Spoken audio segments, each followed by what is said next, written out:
Hi guys, so this is an update from the young lady who asked for help yesterday and you guys gave her your advice on the comment section. For those who are new here or who don't know what was the story, yesterday I read out um, a DM from a lady who is having an affair with her host dad and she's pregnant. She didn't know what to do. She's an au pair. So here's an update. I'm going to read it exactly like how she wrote it. Hi Tabusi, thank you for sharing my story. I honestly wasn't expecting so many people to respond. I've spent the whole day today reading the comments and trying to figure out what to do with my life. A lot of people told me to speak to my LCC and the immigration. I am scared to talk to the immigration because I think they will just send me home. So I finally called my LCC. She was very kind and she listened to everything.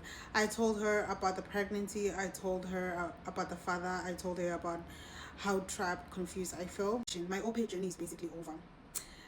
The future I worked so hard for is disappearing right in front of me. The plans I had, traveling, studying, saving money, and building better future, are no longer plans I once had. And that's what hurts the most. A lot of people in the comments are telling me to go back to South Africa immediately. I understand why people are saying that, but I don't think people understand how complicated my situation is. I leave now, I leave with almost nothing. I leave without the financial stability I came here to build. I leave carrying a baby. I leave with thousands of questions with no clear answers. And there's something else I've been too ashamed to admit. I think I've fallen in love with him. I know. I know many of you are probably rolling your eyes right now. Trust me, I've said the worst things to myself. Every day I ask myself if I'm being manipulated. Was I manipulated? Guys, I'm reading it exactly like how she wrote. Um, but feelings don't just disappear because people tell you you should.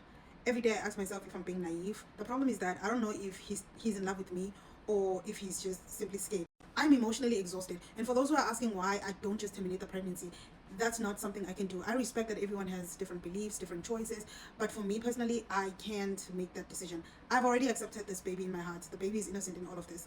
Now I'm left with questions nobody seems to be able to answer. If I go back to South Africa, what happens when my child wants to know their father? If I stay in America, how am I supposed to support the child? If he really loves me, why hasn't he left his marriage? If he doesn't love me, why does he keep asking me not to leave? So now I'm asking everyone reading this, am I holding on to a dream that doesn't exist? Should I just go home? Should I stay? Should I tell his wife like everything? Or should I just disappear from their lives completely and start over somewhere else? I genuinely don't know what's the right answer anymore. Guys, wait. You want a response laying it all. Yeah.